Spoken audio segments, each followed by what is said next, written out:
Hello bachcho, let's see this question. The question says, a cylindrical rolls without slipping over a horizontal plane with constant velocity. The radius of the cylinder is equal to r.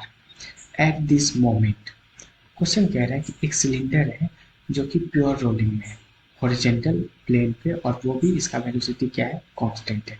तो कह रहा है कि अच्छा, एक चीज़ और कह रहा है कि ये जो सिलेंडर है इसका रेडियस है अपने पास आर। तो अब कह रहा है ए बी और ये पॉइंट हो गया क्या, सी। ए बी सी पॉइंट का रेडियस ऑफ कार्वेचर क्या होगा, उसके बाद बी और ए के बीच जो वेलोसिटी होगा दोनों के बीच रिलेशन क्या होगा। तो पहले तो अपन इस क्वेश्चन का की कॉन्सेप्ट समझते हैं।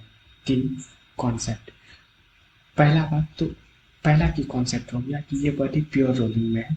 तो जब भी कोई बॉडी प्योर रोलिंग में होता है तो भी और ओमेगा के बीच एक रिलेशन होता है, वो होता है v is equal to omega r. ये बॉडी ओमेगा से रोटेट भी कर रहा होगा अगर प्योर रोलिंग में है तो। पहला रिलेशन हो गया। उसके बाद दूसरा क्वेश्चन में पूछा रेडियस ऑफ कार्वेचर। तो अगर रेडियस ऑफ कार्वेचर को आर से डिफाइन करें तो रेडियस ऑफ कार्वेचर होता है v square upon a r radial.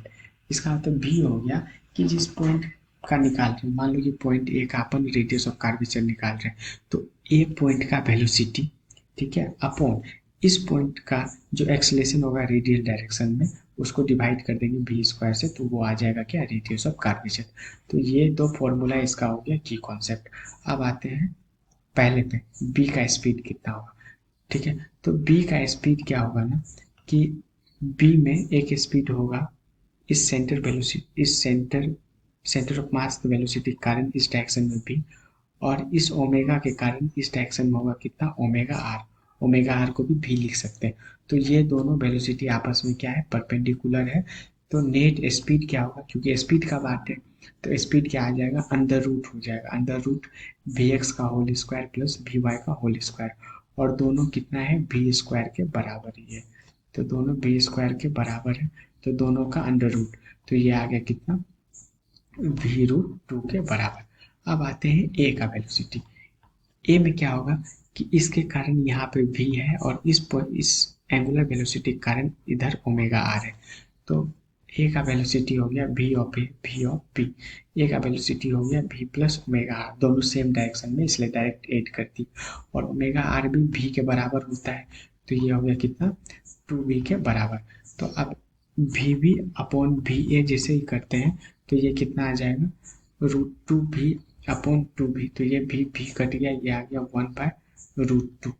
ठीक है, तो यहाँ से क्या आ गया, यहाँ से आ गया भी ए किसके बराबर आ जाएगा, √2 भी के बराबर।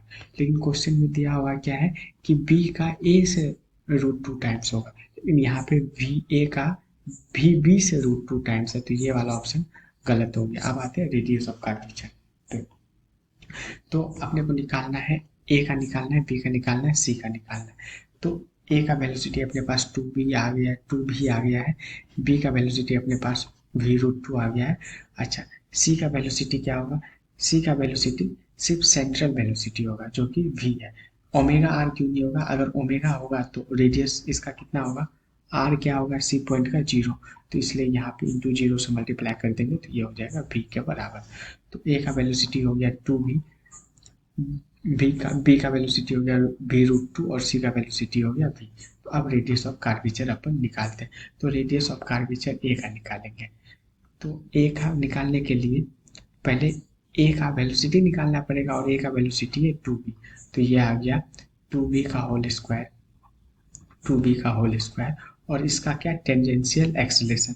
तो ए जो है उसका टेंजेंशियल एक्सलेशन अपना क्या हो जाएगा, वी स्क्वायर अपॉन आर के बराबर। तो ये आ गया वी स्क्वायर अपॉन आर। तो ये हो गया 4v², यहाँ पे आ गया v² इंटू आर। तो बी स्क्वायर कट गया, तो ये आ गया 4r। तो मतलब ए का जो रेडियस ऑफ कार्वेचर आया वो आ गया 4r के बराबर।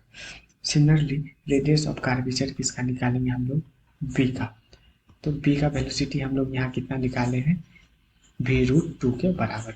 तो हम लोग √2v का होल स्क्वायर अपॉन, अच्छा, इस पॉइंट पे जो इसका एक्सेलेरेशन होगा वो इस डायरेक्शन में होगा, लेकिन अपने को क्या रेडियल डायरेक्शन में चाहिए, मतलब इस डायरेक्शन में चाहिए।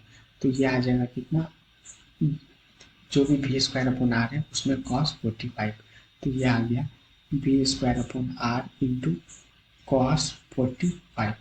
तो √2 v का होल स्क्वायर हो गया क्या, 2v स्क्वायर, ये आ गया v स्क्वायर, यहाँ आ गया r, और ये कॉस 45 क्या आ जाता है 1/√2।